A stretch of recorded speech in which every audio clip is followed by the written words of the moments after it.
advisory and financial planning services are offered through Simplicity Wealth, LLC, and SEC Registered Investment Advisor. SEC registration does not constitute nor endorse of the firm, nor does it indicate that the advisor has attained a particular level of skill nor ability. Investing involves risk of loss.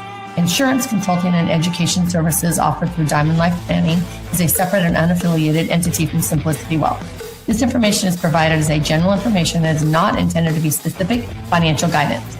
Before you make any decisions regarding your personal financial situation, you should consult a financial or tax professional to discuss your individual circumstances and objectives. Welcome to the Rock My Finances show on K4HD Radio and Talk4 TV, where we put the fun in finance. Join Powerhouse Jennifer Joseph, CDFA, CMC, and Private Wealth Advisor, as she collaborates with you to create clarity, control, and confidence with your money, your way. It's not about the zeros, so what is it all about? Let's find out. Now here's your host and weekly friend, Jennifer Joseph. Hello, podcasters. Okay, today is going to be for you, ladies. I hate to even talk about this because it happens to me all the time, and I'm noticing it more and more. So it is decision fatigue. When and why does everything feel so hard right now? And ladies, the world is on our shoulders. It always has been. It always will be. I shouldn't say that. You never know. But we also make it worse than what it really, really is. And we don't listen to the signs. So today we are going to talk about this. Let me ask you. I know you've done this because I've done it. I think I did it last night. Do you ever go to the refrigerator, open up the doors, and just stand there and just, what do I eat? Not knowing what to eat, really nothing in there is looking appetizing. You're just feeling overwhelmed with even just meals. Now, you could have someone else that you're cooking for that even makes it kind of more like you have to get things done. Or you could be single like myself. And, sometimes back in the day, it used to be cheese and crackers. Now, like last night, I have to say, I had a lot of watermelon. So I did have some cottage cheese, my little protein, a couple bites of that because I was loving my watermelon. So sometimes we just get so overwhelmed. I mean, even looking at my closet, what am I going to wear today? That's overwhelming. And then now I'm here in North Carolina, and there's like 3 outfits a day, depending on the weather. It's overwhelming, right? You might even be putting off financial decisions or even just your money date. It might be on your calendar, but you're not actually doing it. You could be putting off these decisions for weeks and even months at a time. Do you find yourself so mentally exhausted that even deciding what to watch on Netflix, or like right now I'm down to Prime, gotta love me some Hulu, any of that, it can be so overwhelming. And it just feels like a chore. Like, what am I going to watch? I love to have a series that makes me feel good so that when I need some downtime, I have that series that I can go to. And when I don't have that series, now I got to find another series, right? So I just want you to know you're not alone. First of all, you're not alone, and you're not lazy. Like, I just got tired the other day, and it was like the second day in a row that I was tired. And I was like, I hate being tired. So I was like, okay, what's wrong? Am I coming down with a cold? Like, I think all the worst things, like what's going on? And it's like, one of my friends told me, hey, honor your body. My friend Petalyn, actually, she's on these series under Soul Sister series. And she's like, honor your body. You got to listen to your body, see what's happening. And it doesn't really matter why. That's what your body's telling you. And I'm like, you're right. It doesn't matter why. It is what it is. Because I'm trying to figure out, okay, Pilates 2 days in a row, pickleball, back to back, why am I so tired? Well, it could just be mental fatigue, making too many decisions. So you're not unmotivated, because that's how I felt, right? I'm just not motivated. And you're certainly not broken, because girl, I am not broken. So you may just be simply mentally overloaded. Today, we're going to talk about everything. Okay. Number 1, part 1. What is decision fatigue? It happens when our brain becomes exhausted from just making too many decisions. And I can say that if some of those decisions are stressful and it brings up our cortisol and our anxiety, well, that even takes more mental capacity, right? So the average person makes thousands of decisions a day. I'm a business owner, so I might even make more than that. what to wear, what to eat, who to call, what emails to send. How do I answer my emails? What do I say? What bill do I pay? Am I going to buy that? Do I need to search for a better deal? What to postpone? What do I say no to? Whose feelings do I hurt? Right? Every woman, and women often carry an additional burden because we think about others before we make a decision. It's not just what do I want, what makes me feel good, which is what I want all of us to be able to do. But it's like, okay, if I do this, they're going to feel this. If I do this, they're going to think this. If I do this, they're going to judge me and think this of me. Talk about, and all of that is in a split second, y'all, split second. So making decisions for everyone else, we also do, right? Children, partners, parents, clients, friends. I mean, I just went and visited my mom yesterday. I'm making big decisions for her. Am I going to bring her home with me? She's 93. She definitely needs care. And I want to maybe have her home for a while. The expenditure, I'm driving to see her, which is an hour each way. I feel like she could come home for a while. It might be good. It would tie down my life, but how long will it last? I don't know. But so many decisions, right? And eventually our brain says, mic drop, I'm done. Like I'm not making any more decisions. And that's when the simple choices become so taxing. So we're going to fix this. You know me, I'm not just going to give you a bunch of negative crap. I'm actually going to give you some positive stuff on how to fix this overwhelm and decision fatigue. Exercise number 1, pull out your money journal, the mental load audit. I know we hate that word audit, right? But we're just getting clarity. Grab your journal, write down every decision that you made yesterday, everything from waking up to going to sleep. You're probably going to be pretty shocked. Then circle the decisions you made for other people. So when I wake up, immediately I do my meditations in bed. I do my thoughts. I do my healing breathing exercises before I get to bed. I'm like, okay, what do I have? My exercise class. What am I going to have before my exercise class? Am I going to, like this morning, I got up early, so I took a hot tub. Then I took a shower. Then I did my Pilates class. So all these decisions, that is before 7 a.m., y'all. Like, that's crazy, right? But many women discover they're carrying way more than we realize because we just get used to it. I used to do this exercise when I was speaking. I loved it, which I'm going to continue to do in my big speeches, is I would walk around and I'd pick up a purse from someone and I'd say, okay, what's your biggest thing that is going on right now? I'm going through a divorce. Pick up that purse. Then you walk up to the next lady and ask her a question. Or I say, okay, the boy I dated in high school that betrayed me, there's a purse. Then my dad yelled at me and embarrassed me at a party. There's a purse. Then I got my first marriage and then that's a purse. Another one is my first divorce. Then it's my first child. Then it's my car accident that hurt my neck. I'm walking around the room with all these purses. All this stuff is mental load on our brains. So I love that exercise of thinking about how much we actually are carrying. We are carrying so much. So awareness is clarity. So we want to see how many decisions we're making for other people that we actually can maybe part those on other people.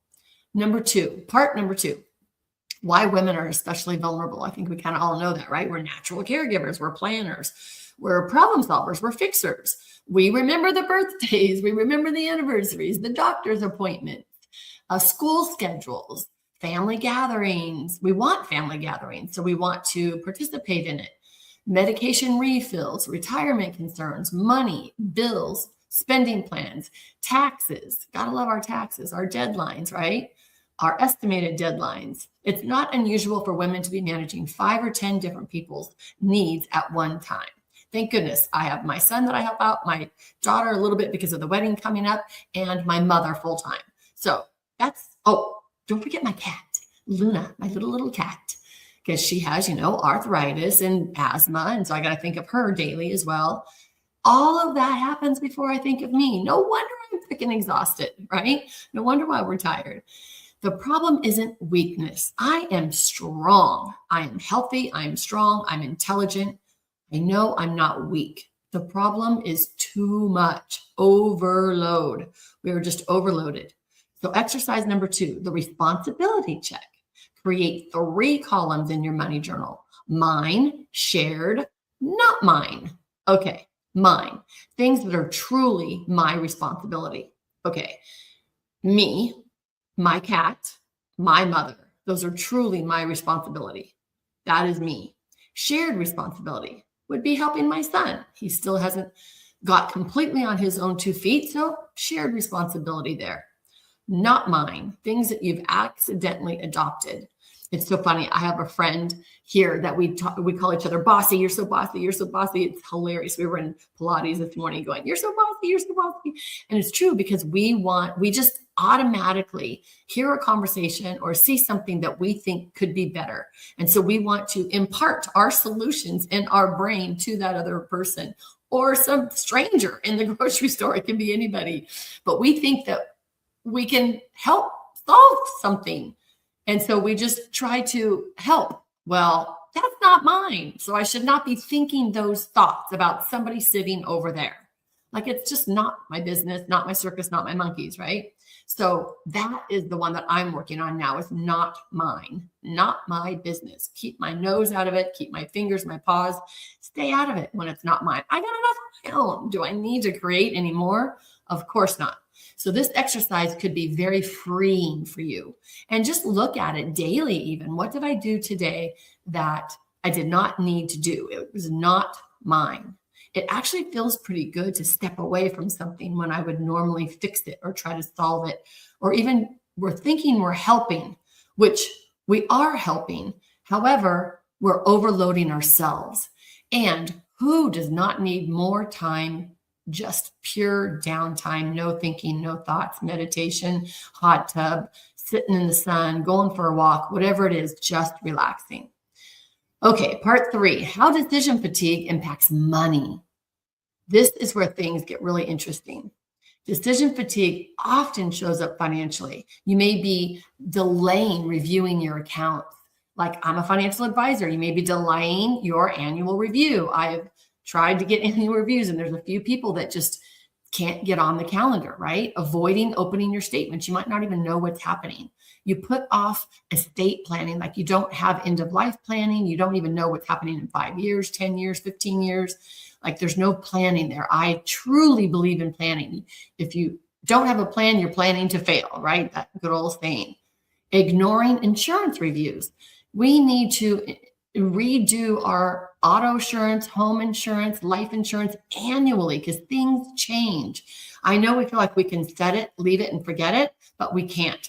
Somehow in my auto insurance, my medical got dropped off, and I used to have $25,000 of medical. And then, of course, I got into an accident. Somebody hit me, and I did not have that $25,000 exclusion. So all the medical bills I had to pay for, which was the chiropractic many times, and the deep tissue massages, and all of that, right? Tissue massages. Like, I needed that because I had scar tissue. So I would have had $25,000 because it was actually about $25,000 of all of my medical bills. But I did not know that that got dropped off my auto insurance plan because I trusted my agent and we didn't do an annual review.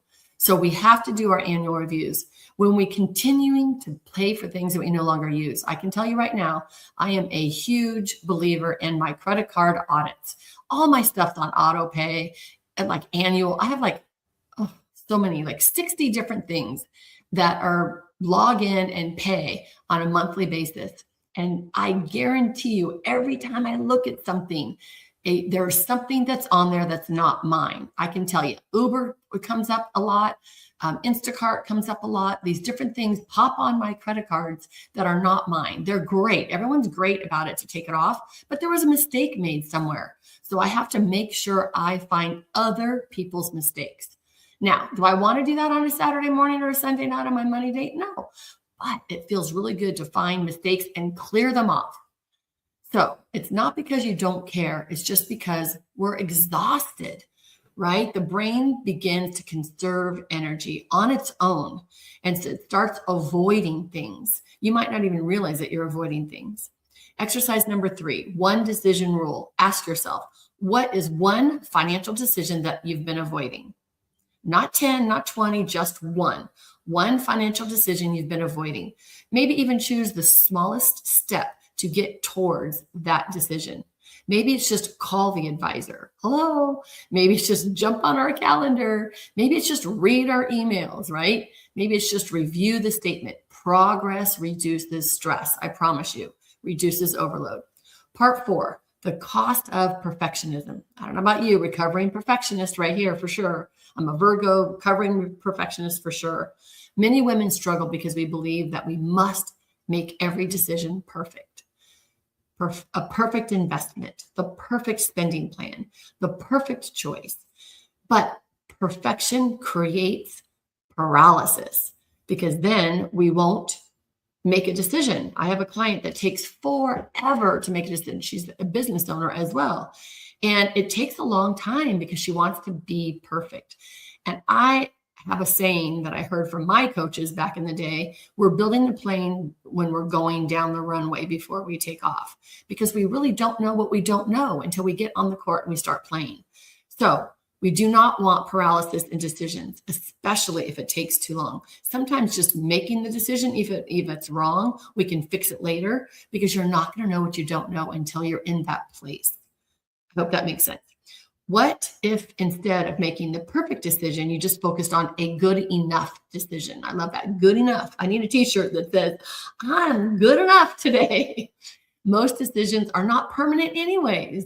Like, they can always be adjusted, and the goal is movement. That's it, not perfection. We want to get it off our plate. Exercise number 4, the 80% rule. Ask yourself, do I have enough information to make a reasonable decision? If the answer is yes, move forward. Waiting for 100% certainty keeps people stuck. Now, I want most of my people in my coaching business, I want you to be a hell yes or a hell no. If you are in between, we're going to keep talking, and we're going to have you keep getting educated until you're a hell yes or a hell no. That might take some time, but there's still movement because we're making decisions, just like investment planning, right? If you're not educated in that, we want to get you educated in that before you make a decision. And again, we can change it at any time. So don't forget, it's not a decision that you're making forever. It's a decision you're making for right now. That can be good enough. Part 5, simplify your life. One of the best ways to reduce decision fatigue is reducing unnecessary decisions. So think about what you can simplify. Meal prep, right? I can totally simplify by meal prepping on Sundays, which I love to do because I really do love to cook. So I just want to cook like one day though. And then I want to get it all down for the week so I can easily pull out different things. Wardrobe prep. So when I'm doing my laundry, I actually just bought these little hangers that I can put outfits together on my hanger so that I can grab outfits. I do that for my mom. I mean, she's 93. I have outfits on each hanger. Why can't I do that for myself? Subscriptions. Make them automatically come, like cat litter, cat food. This stuff automatically comes because I'm going to need it. Appointments. Make appointments automatically coming. Social obligations. Just say no, or not sure, or I'll let you know. It's okay. The less clutter in your life, the more energy you're going to have for what truly matters. Okay, exercise number 5, eliminate 3 things. We're going to identify this week 3 things. We're going to get rid of 1 commitment to a debt to decline, right? So one thing that we want to, that someone asks us to do, we're going to say no, just say no. We're going to delegate 1 task, ask someone else to do it. And then 1 thing we're going to stop worrying about. In order to stop worrying about it, we're going to see it in a positive light. That can be anything, okay? Like right now, my son's getting a root canal. This is his 2nd time. He already went to a dentist and they messed up his root canals, like 4 of them. They only, I don't know even how they did it, but they only did halfway. So of course he has pain and infection and everything. So now he's getting the 2nd root canal on one of the teeth. He's got to do the other 3 as well. I'm going to stop worrying about that because he's in the hands of a good dentist. Now he's going to fix that. And I'm going to let that go. I'm going to stop worrying about that. My energy is very valuable. Your energy is very valuable. Protect it. All right. Last part number 6, learning to trust yourself. Many women aren't just tired. They're tired of making the wrong decisions. So maybe you've been through a divorce, a loss, financial mistakes, even a betrayal, a friendship betrayal, or a financial betrayal. And now decisions feel very heavy. But confidence isn't built over never making mistakes. It's actually built from recovering from mistakes. It's built by surviving them. So you've already had negative challenges, right? That's life, right? And we've navigated through our way through that. So you've actually figured things out before already. So now you can trust yourself to do more than you actually think. Here's your exercise number 6, evidence list. Write down 10 things that you've already survived that were difficult. Read the list. Notice how capable you really, really are. And we don't think that we are, but we are. Okay. So that is going to give you a lot of homework for today. I'm going to give you a final homework right here. The Decision Detox Challenge. For the next 7 days, every morning, what are the 3 most important things I need to do today? Not 10, not 20, not 1. Just ask every evening, what can I let go of? This simple practice helps retrain your brain to focus on what matters rather than everything at once, right? Like everything comes crashing forward to us. So we're just going to let go of 3 things, okay? I love this. So I don't want you to be overwhelmed. You're not overwhelmed because you're incapable. Decision fatigue is not a character flaw. It's a signal that you need to priorities, set boundaries, ask for help, slow down, and breathe. Remember, it's not about the zeros. It's about creating a life with more clarity and control and confidence, one decision at a time. I want you all to be able to say, I rock my finances.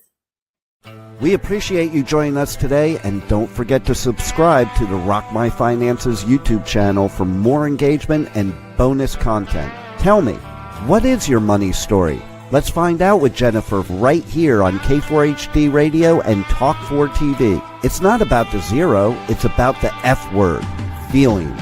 Feelings Jennifer can't wait to explore with you next week. Until then, let's all say, I rock my finances.